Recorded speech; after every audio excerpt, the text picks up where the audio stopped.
Hello, everybody. Richard Hart here. I hope you heard about Sam Bankman-Fried's trial. He was convicted. He was found guilty on all charges. Now, this is in one way a vindication for all of the things that I've been promoting, where cryptocurrency was invented to get rid of middlemen. Don't pick up pennies in front of freight trains. Don't give your keys to somebody else. But in another way, it's actually a sad story for crypto, because the bankruptcy, they're just selling the coins. So I don't know how that furthers cryptocurrency or helps the movement. But yeah, so while it's nice that laws exist and they're enforced, and sometimes people that do evil are caught, it's not so nice that they then dump on your head. It's not as great. Maybe there's some upside I'm not thinking about. Yeah, but in the end, when people celebrate cryptocurrencies going bankrupt, like so many that I've warned you about, I warned you about Celsius. They went bankrupt. Mashinsky's in jail. I faced them in live stream, told them, not your keys, not your coins. This industry was invented to get rid of middlemen. You're a middleman. You want to take people's custody away from them. And it's not really custody. That's something else I've been trying to get everyone to use better language. The language that we, people that were so early in cryptocurrency, have used to try and make it easier for new people to understand this, life-changing computer science breakthrough, cutting-edge technology, those shortcuts in language are now being used against the cryptocurrency industry. So when people wanted to understand, what's a wallet? Wallets don't actually exist. It's a lie. It's misleading. In the real world, a wallet is what you put physical things into. In cryptocurrency, there are no physical things. In digital assets, there are no physical things. They're digital. So you can have a physical representation of something digital like a CD, but that's not what cryptocurrencies are. So if you have a wallet, it's actually a keychain. And you can make a copy of your wallet, and it makes a copy of your keys. And that analogy holds. But the analogy with a normal wallet, can you make a copy of your wallet, and does your money get copied? Probably illegal.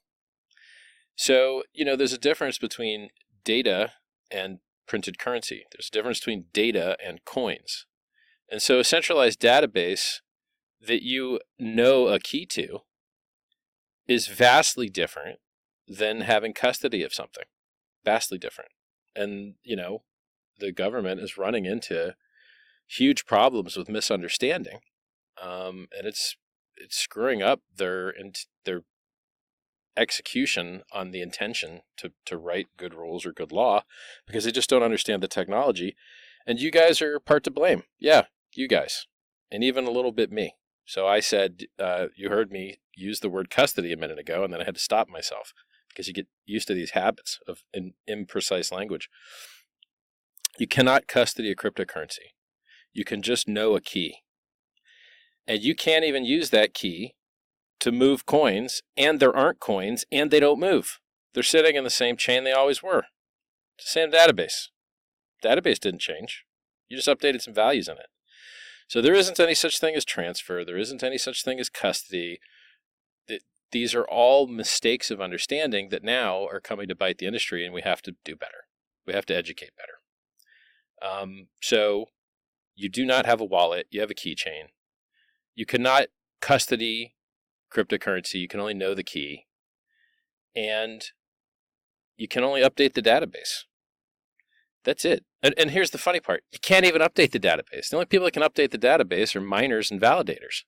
So unless you're a miner or validator, you can just ask nicely, or maybe include a fee to somebody to include you in the database. Even knowing the keys doesn't allow you to update the database. So there's so many levels of misunderstanding. And it would be, if there wasn't such an attack on the industry, or if there wasn't so much misunderstanding, And if the misunderstandings weren't being used for evil, it wouldn't be that bad. But they are being used for evil. Elizabeth Warren is in Congress saying that very bad dudes are raising hundreds of millions of dollars with crypto, and then the math gets checked, and no, actually, that was off by almost 100%. It was off by 99%. So you just lied 100x to Congress. That's not good, And who's responsible for that? In part, these people that for a living steal your privacy from you. That's not great. You have a right to be free of unreasonable search and seizure in the United States. It's called the Fourth Amendment. You have a right to privacy by the United Nations and signatories to their documents. You can go on Wikipedia and look up your rights to privacy. You have a right to privacy, and you know who really, really understands the right to privacy? Governments, because they do everything they can to keep stuff private from you. Which is funny, is they're public entities, but you're lucky that a Freedom of Information Act was even passed, and you're lucky that they reply with any documents because, man, governments love their privacy. So and anyone that ever doubts the value of privacy, you're like, well, okay, a couple things. One, I'll have your email password now. Two, I'd like to see your search history. Three, hey, take your clothes off. Let's see what's up. Why not? Since you don't think privacy matters. So if you don't think privacy matters, you're probably not a good human, and you're not in line with what the founding fathers enshrined in the documents that have allowed America to do as well as it has. So, yeah, privacy is a human right, and people that villainize it and demonize it so often have skeletons in their closet that come out when their privacy gets beat. So you're like, hey, isn't that weird? The people that hate privacy the most have so much to hide. Odd. So, yeah, in summary, Sam Bankman-Fried's conviction, probably good for justice. I'm not sure. When you look at the United States and you think, here is a nation that has the highest rate of incarceration of any nation in the history of mankind, and you think to yourself, is that good? Because what happens to the people that get put in jail? You pay for people to guard them. You pay to feed them. You pay to house them. You pay to clothe them. You pay for a lot of stuff. They're no longer productive members of society, by and large. So incarcerating people, it might be good for the prison industrial complex, bottom line, profit, but it's probably not so good for society at large. And, when you profitize people being in jail, you want repeat business as a company. So why would you, and they have a fancy word for this, it's called recidivism. I don't even know if I said it right. And it basically means that people that commit crime and go to jail are more likely to return and be repeat customers for the prison industrial complex. In the United States, there was actually a judge that went to jail in a scandal called Kids for Profit or something, where he would get paid by the kid that he sent to juvenile prison. If you can put a judge in jail, man, he must have really made some bad errors. And it happens, right? It's just like you saw in Ross Ulbricht's case. The FBI tried to steal his coins and flee the country. Literally. The FBI agents. People forget this. You're like, hey, wait a second. That's not enforcing the law. What's going on here? So I don't think that the Sam Bankman-Fried case it's a partial victory in that a bad guy isn't able to do bad as much as he was. So that's nice. It's not really a victory for the prices of those cryptocurrencies that are being dumped by the bankruptcy trustees. And it's not a victory for public awareness of crypto because everyone associated Sam Bankman-Fried with crypto. They could have as easily associated him with funding Democrats because that's what he did with so many hundreds of millions of dollars. I think it was hundreds of millions. Who knows? Maybe it was only decamillions. But he didn't get associated with funding Democrats. He got associated with crypto. It's really weird because he's the opposite of crypto. But it wasn't the opposite of donating, right? His donations spent as well as everybody else's donations. But, the things he did with crypto were the opposite of crypto. Not your keys, not your coins. Don't pick up pennies in front of freight trains. And it's a little bit weird that the Bahamas has to rely on the United States to do its law enforcement for it because, I'm not an expert, but I think that company was based in the Bahamas. Well, I begged you not to send your money to middlemen. I begged you to not pick up pennies in freight trains. I begged you to reduce your counterparty risk, which is why cryptocurrency was invented. And I've been shown right over and over and over and over again through all the failures, all the arrests, all the bankruptcies. While, mind you, the things I've invented that follow the true core principles of cryptocurrency, of decentralization, of self-reliance, of no middlemen, they've operated flawlessly for years. Hex has operated flawlessly for years while everything else around it has failed so often. Pulse Chain has launched and operated flawlessly for 5 months now. I don't know what you're supposed to do to win any harder. I think it's funny that people still listen to losers in cryptocurrency. If you are owed money by the FTX estate, you might not want to run your mouth about how to save people because you got yourself wrecked. If you are owed money from Celsius, you might not want to run your mouth because you got yourself scammed and you probably promoted it and probably got other people scammed, or at least didn't speak out as loudly against it as I did. I faced these people in person. In person digitally. I faced Mashinsky live and explained to him how what he was doing is the opposite of why crypto was invented. I was right. He was wrong. And then the people that get listened to in this space are just wild. People listen to ex-convicts. I don't know, man. I don't want to be the guy. So first of all, I may have only known one ex-convict in my life. I haven't known many, but I knew one guy that was an ex-convict, and he was a nice guy. He was a good guy, that did some bad stuff. So I'm not an expert on ex-cons. I've maybe, to the best of my knowledge, known one in my life. But I think in general, if a person has done very bad things, you have to look out and watch out. I give you an example. There's a tweet hidden on the Richard Hart Twitter somewhere about, giving people a second chance, but watching out because they might fall back into their old habits. There was a time when Ben Armstrong, promoted a lot of bad stuff or stuff that I wouldn't like. And then he kind of changed his tune and he stopped doing that. And he started trying to get, better laws passed. And he started to call out the, crap going on with the FTX. And he went down to the Bahamas and tried to investigate and tried to actually help people get screwed over less by the guy. And those were, I believe, honest endeavors. And so the tweet at the time was,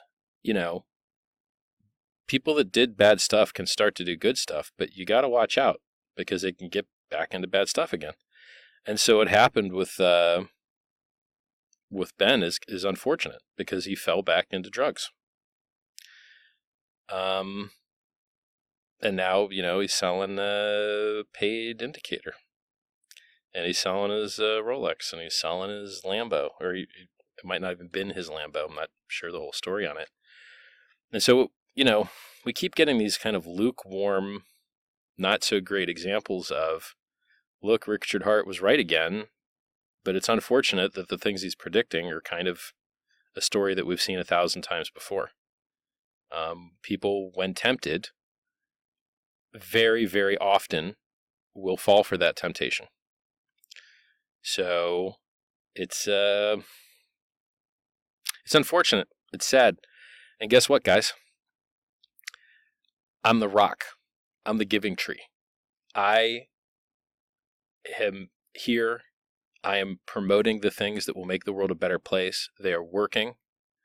The things that I have invented or the ideas that I have come up with are working flawlessly. Nearly all of them. I called the Bitcoin top at 65K. Now it's 34K. I said, 2 weeks after the last Bitcoin top, Ethereum crashed. And then 2 weeks after my Bitcoin top call was right, Ethereum crashed. Ethereum's down 64, 65%. Bitcoin's down 50%. Everyone else told you Bitcoin was going to 100K. Now, I think Bitcoin will eventually get there. Now, I'm not a professional, I'm not a financial advisor. Do your own research. Not financial advice, all the litany of disclaimers I have to give you because my free speech is crippled. My First Amendment rights are being chilled and living in terror, as are everyone else on the internet, right? I did a hand washing video on how to wash your hands properly when COVID was busier, and got my channel banned. Okay, I guess I should have taught people how to wash their hands. Yeah, so I warned you about people falling into old habits. I warned you about counterparty risk and middlemen. You guys got all your coins jacked. Not that there are actually coins, your database values. It's going to be hard to upgrade this language in real time, man.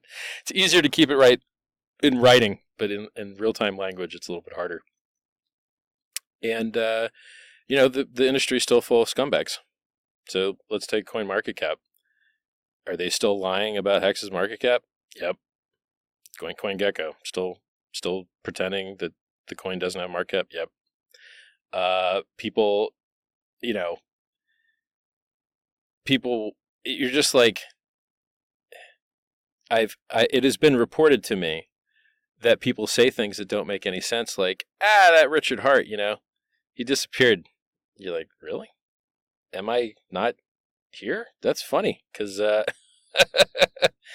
I wake up and I work really hard until I fall asleep, and I do it every day, and I don't take any days off, and I focus on getting things done, and I'm getting the results. And we have 2 weeks more on the IRS rule because I made it popular to comment on. And now I think it's got 40,000 plus comments, and I wouldn't be surprised if there was more.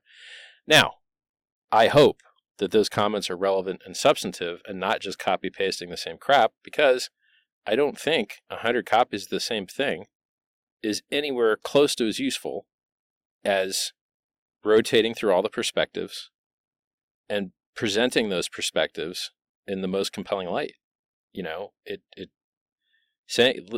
Reading the same book 100 times probably isn't as good as reading 100 different books. You do democracy the best service by putting in effort, and copy and pasting the same crap as everybody else is not exactly effort. And now that you have artificial intelligence to help educate yourself and to research all of human knowledge instantly, and if you're running it locally, privately, I've written you the guides. I've given you the links. You can educate yourself faster and more efficiently, and even have it write you an essay about a topic to understand it. And you can have it write it in the voice of a Supreme Court judge. What better education do you want? Doesn't get better than that, unless you've got a real Supreme Court judge to educate in person. Maybe that's better, but those are in short supply. And by the way, as far as Supreme Court goes, thank goodness we have checks and balances in the United States to maintain a functioning, effective government. It's up for debate how well that's working, but what I do know is that the SEC has lost 4 of its 5 last cases, and the Supreme Court has granted certiorari, if I'm saying it right, which basically means they're going to hear the case of another case with the SEC. So, and they were just found arbitrary and capricious for a second time. And the SB 121 rule against cryptocurrency, they were trying to pretend it wasn't a rule, so they didn't have to do notice and comment, and they didn't have to, notify Congress in a certain way. You're just like, yeah, you guys got busted by the Government Accounting Office, the GAO. Stop breaking the law. You write rules for a living. Follow the rules. And then they also, they lost their case against XRP, trying to claim that every XRP token was a security. The judge said, nope, that doesn't make any sense. These are blind purchases. They don't even know who they're buying from. Get out of here. And I think there was an article in the Wall Street Journal yesterday or the day before that just said, is Gary Gensler going to ever win a case? And, there's even somebody apparently buying television ads, 30 and 60-second television ads against Gary Gensler. I don't really understand the logic behind it. I don't think he's running for office. So what, are people not going to vote for him? I don't I don't really understand. I mean, hey, if you have a money and a platform and you want to spread truth and you think that's truth, okay, it seems well within the First Amendment. But I'm not sure, I don't really know what the big upside is to convincing everyone that Gary Gensler isn't that good at his job. So, and then what? I don't get it. I don't know what the end game is there. So, we got Ben Armstrong kind of fell off the wagon. We got, which I hope, Ben, I hope it works out for you, man. I hope that, hope you're able to get it together. I've been very lucky. I've never had any problem with substances at all. Barely ever drink. Don't do drugs. It works for me. But what I want is to be more powerful. I want to make a difference in the world. I want to make an impact. I want to heal people. I want to help people. And being dizzy, it doesn't help. It doesn't help get that done. And funny enough, I don't need to ratchet up the humor with some confusion, I work just fine as is. I don't need to screw up the system. What else do we got going on? I try and tell people the truth even when it hurts, and it hurts me. So, I always wore a black shirt and, didn't spend any money on anything. And it wasn't really working for getting the word out, right? I got a self-help book I want people to read and improve their lives with. It's free. I've got things that I care about, politics. I've got videos on my political beliefs and how we can make the world better, and how you should find things you agree on instead of just things that are different, which is the opposite of what the news does. The news is always looking for difference, never for commonality. And it hurts the democratic process, so I like ranked list voting. I like a lot of stuff. You should check out a guy called Vivek Ramaswamy. He's got a weird name, but he's got some cool policies. And some of those policies, having a voting test. If you can't become an American without a test on American values and history, well, why are you allowed to screw up the democracy? You can't cut hair without a license. You can't do electrical work without a license. You can't do air conditioning work without a license. You can't drive without a license. So why are you allowed to screw up the democracy without a license? Now, there's a big risk, right? Whoever writes the test could format the test in a way that certain people just fail it. You could kind of cancel that out by getting the agreement of, different various demographics of people so that it could be a fair test. And by the way, if you're unable to create a fair test, then what is that test you're giving people for citizenship already? I'm curious. Just use the same test. Now, obviously, I don't think that's ideal, but it would probably receive the least blowback. So if you have better voters choosing from a better pool of candidates, because I think they should get paid more.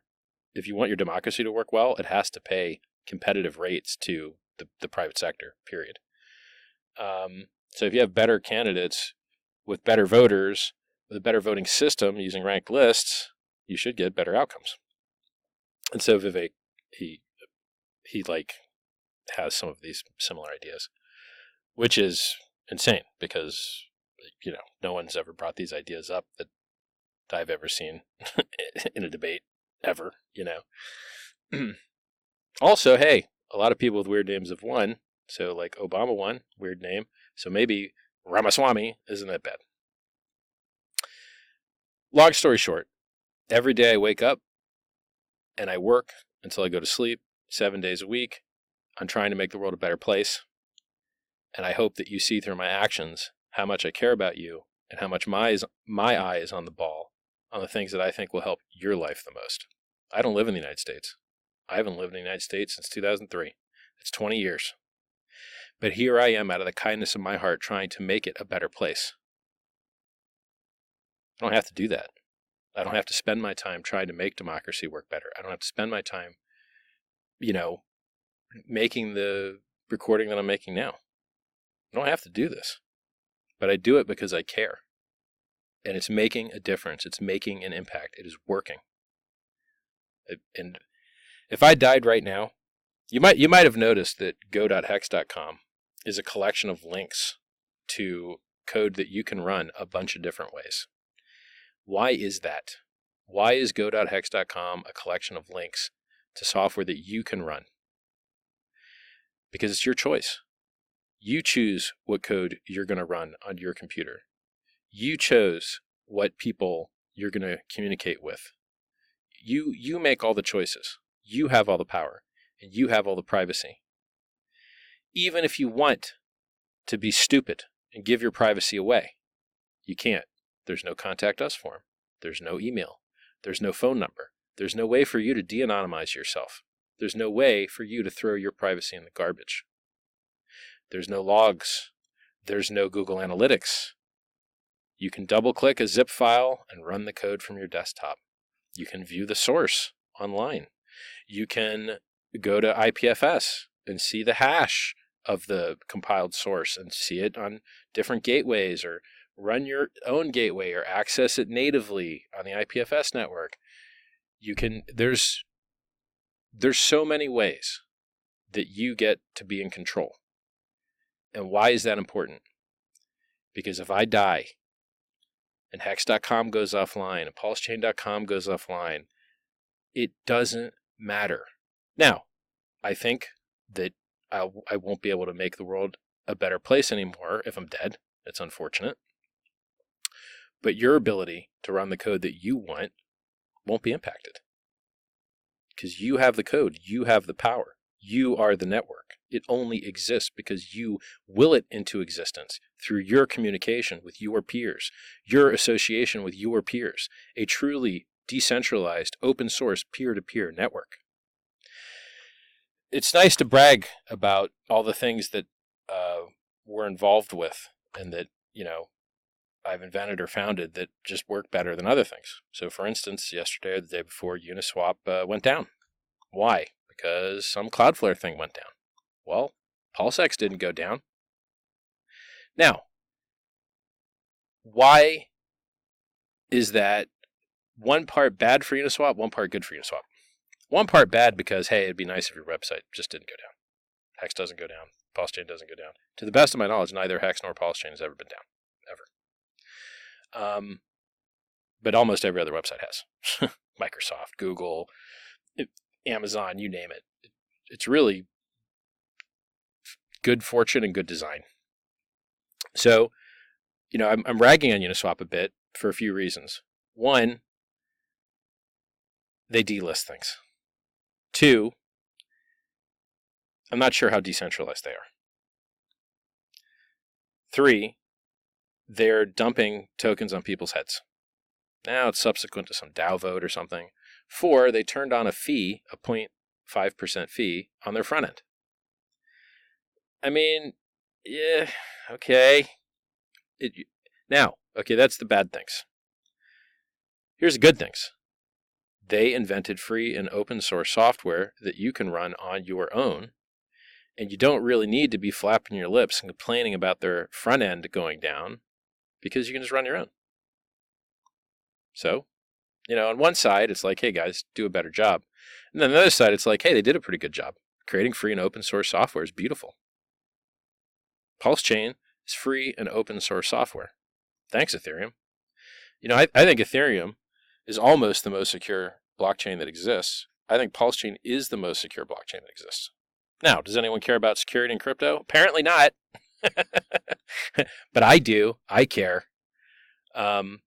Which is why so few of my followers have money owed to them from FTX, or have money owed to them from Cred, or have money owed to them from Celsius, or have money owed to them from Voyager, or have money owed to them from the Winklevi twins, whatever crap they were shilling that was picking up pennies in front of freight trains.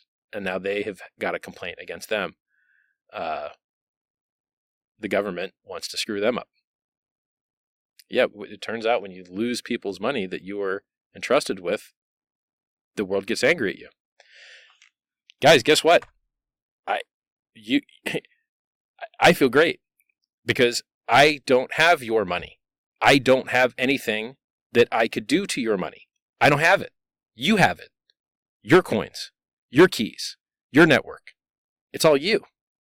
That's the difference between free and open source software in the blockchain and centralized companies and scams. And why are you having to beg people to do stuff for you?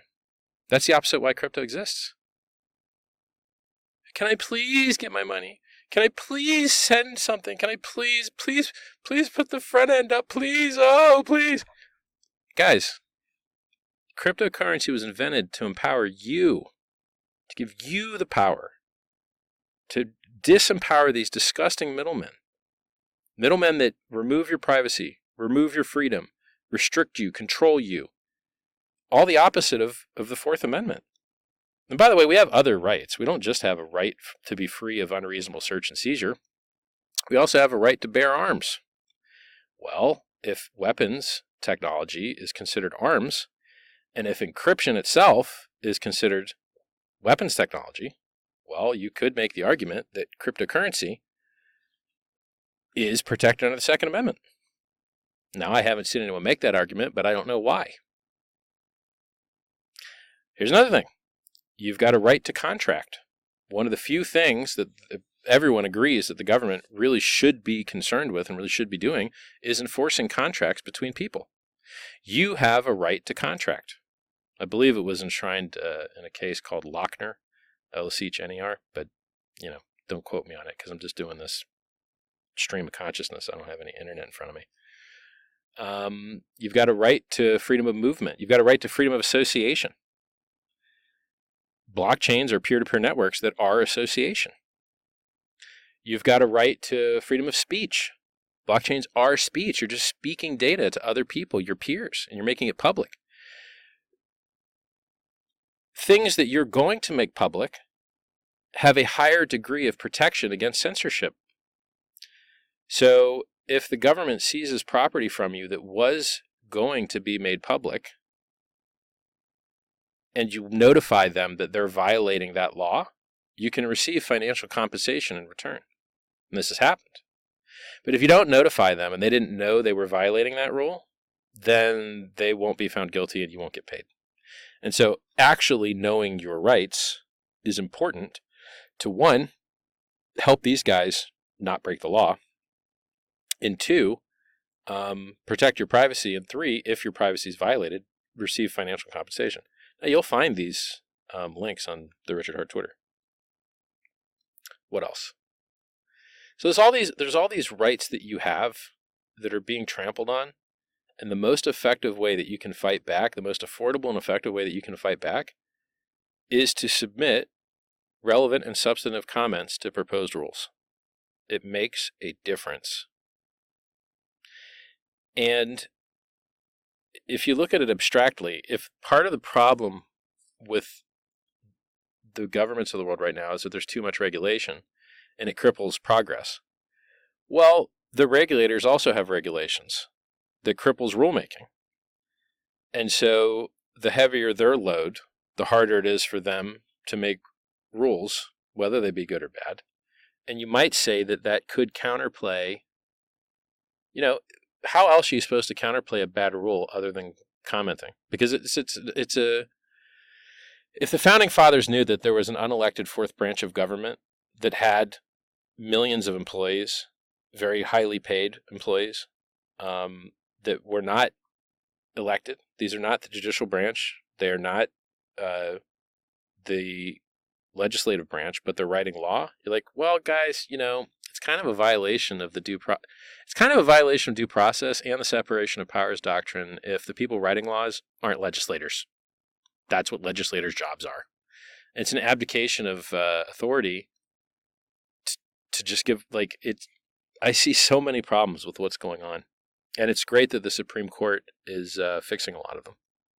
It's, because that's how checks and balances are supposed to work. But it's kind of a denial of service attack on the judicial branch when the chairman of the SEC says that if you're not losing cases, you're not bringing enough cases, which literally means that he's performing a denial of service attack on the judicial. He wants to lose more cases. His words. Man, that's not good. That's not good for America. Aren't you losing enough cases already? You're losing cases left and right. Do you really need to lose more? I mean, the Wall Street Journal just put out an article with the headline that said, "Will Gary Gensler ever win a case?" I think you're losing enough cases, man. And it's not like there's a shortage of scams, is the funny part. There are so many scams that are blatant and obvious. And I point them out and I warn you, you know. I warned you about a scam called SafeMoon. It's down nearly 100%. And its founders are indicted, both criminally and civilly. I warned you. I did everything I could to protect you. I am quoted in the news as having warned you. And by the way, when I warn you about these things, all the people that are participating in those things insult me.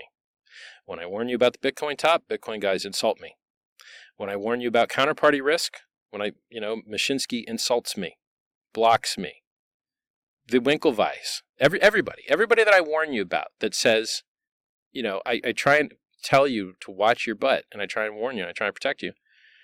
I eat personal harm from doing that.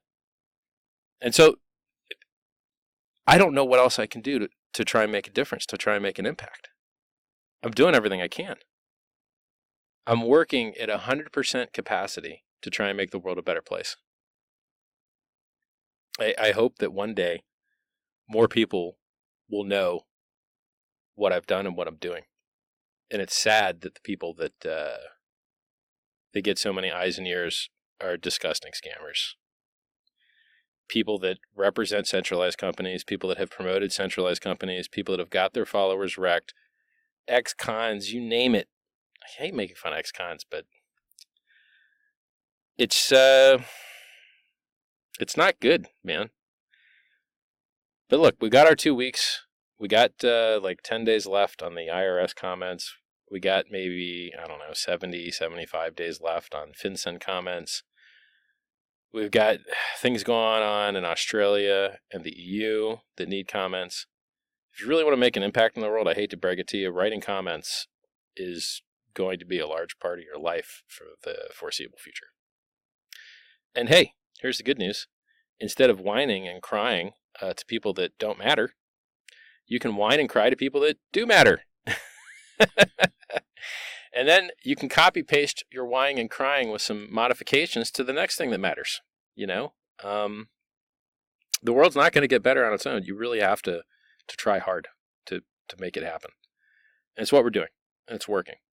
Now, so what I tell you about the risk that I take to spread truth to you at personal cost to myself, telling you that this recent Bitcoin pump that we've had, I believe, for the perceived activation of a Bitcoin ETF and all the positive things the CEO of BlackRock has said, Bitcoin being a flight to quality, things like that. That's nice, right? And I would love to live in a world where cryptocurrency decorrelated from the stock market and from Rolexes and from exotic cars, and it just went on its own and it went to the moon and nothing else mattered. That'd be great. And there's a lot of people that I guess think that that's what's going to happen. They think that crypto is going to decorrelate from everything else, and that even if everything else goes down, crypto is going to go up. I don't believe that. Now, Hex decorrelated hard as heck. I think it went up 20 or 30x when I called the Bitcoin top back at 65K. Boy, Richard Hart, good job. Well done. Yes, thank you. I called that top like a boss, didn't I? The problem is, if the government sells the Finex coins from the Finex hacker, the Silk Road coins from the Silk Road hacker, if FTX dumps its, I don't know, I think they've been authorized to do like 50 or 100 million in dumps a week. And if Mt. Gox coins come out, which let's just be serious, Mt. Gox coins have been sitting in the Japan trustee for so long now that it will be hard to believe when they actually do come out. And it will be a travesty of justice if they never come out. To wait a decade for your stolen coins to be unstolen from you is insane. It's really unfortunate. And the blockchain solves this, by the way, because when you don't give your keys and your coins to somebody else, they can't steal them from you. Or at least they're extremely less likely to do so. They'd have to hack your computer, and you'd have to have your keys in your computer and all this other stuff. Cryptocurrency solved this better than anything I'm aware of. The best solution to centralized entities getting hacked for your data, your phone number, your email, your access logs, your nudes, your crypto, your money. The best solution to all that is decentralization, period. And so people that use crypto directly solve the problem of middlemen stealing your stuff. Now, what risk do you still have? You've still got contract risk. You've still got, solar flare risk. The whole world could get nuked. Everyone's got that risk every day. You've still got to hide your seed words, make sure you don't have keylogger. But look, if it was that easy to get hacked in crypto, you'd actually see a lot more hacks. There's millions and millions and millions of users, and only a very small subset of them get hacked. So that speaks very well to the security of the system. So what are we talking about? Privacy, robustness, the core principles, trying to protect, half of this talk I'm giving you here is to try and help protect you guys from more scammers. There are people that are owed money by FTX and own tokens in centralized companies and promote centralized companies that want to take your money from you and put it at risk. Man, I got to tell you, that picking up pennies in front of freight train stuff has worked out real bad a whole bunch of times. Maybe stop doing that. Bitcoin is the best performing asset in the history of man. Cryptocurrency is the best performing asset class in the history of man. Why do you need to screw that up by taking counterparty risk? Stop. It's the opposite of why cryptocurrency was invented. The things that I found, that if I die and all the sites go offline, don't matter. Doesn't matter because people are in the network. You have no expectations of profit from the work of others. There's nobody working for you. There's nobody handing you checks. You are the network. It is data, it is knowledge, it is speech, and it is you, and it is no one else. You and your peers, that's it. And all these other systems, they're not that way. Some guy can screw you out all your stuff. Well, stop doing that. Stop doing not crypto. Do actual crypto. Well, anyway, so me taking personal risk and eating slings and arrows of outrageous fortune to educate you and tell you the truth, I think that the stock market is going to crash. I think the everything bubble doesn't pop with a whimper. I think it pops with a pop. And, I think that house prices should go down as rates have to keep going up if they're going to hit their 2% target, which they seem to be very serious about wanting to do. And yes, it looks like there might be some short pause here, but how long can the pause be if there's still inflation and people can barely afford food and it's the most unlivable it's ever been? Now when I say unlivable, I mean your ability to afford your home when you look at rent or mortgage costs is the worst it has ever been.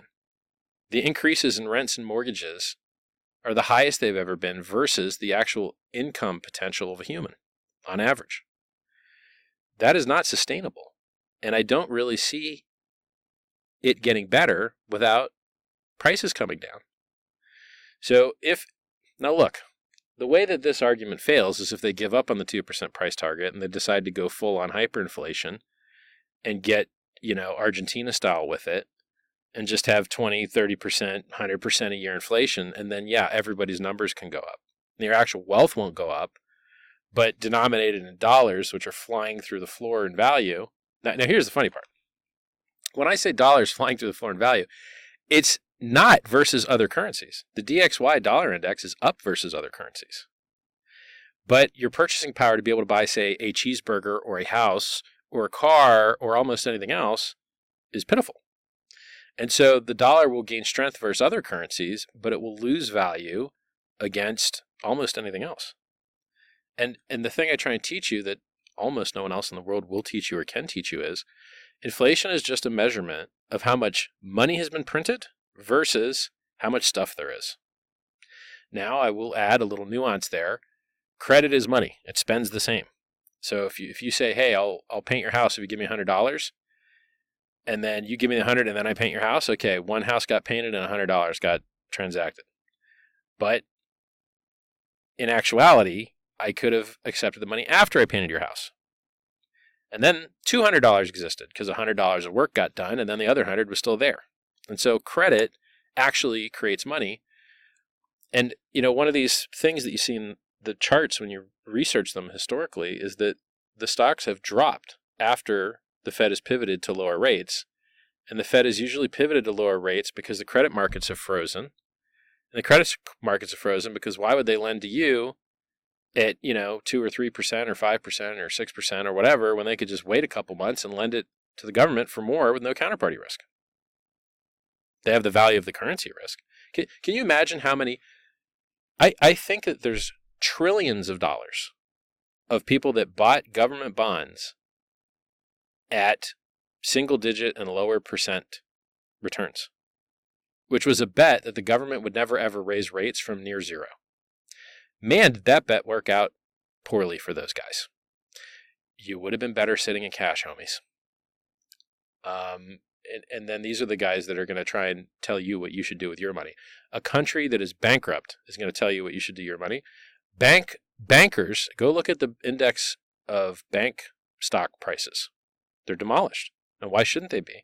Because they gave all their money to the government at 0% rates, and nobody wants that 0% paper when they can go get big return paper from the government. You can get a 3-month T-bill for 5% return annualized. So it's good talking to you guys. I want you to know I'm looking out for you. I care about you. You matter tons to me. Please try and make the world a better place. The game is about robustness, privacy, security, decentralization, and relevant and substantive comments. I wish you guys the maddest of gains. I'll talk to you later.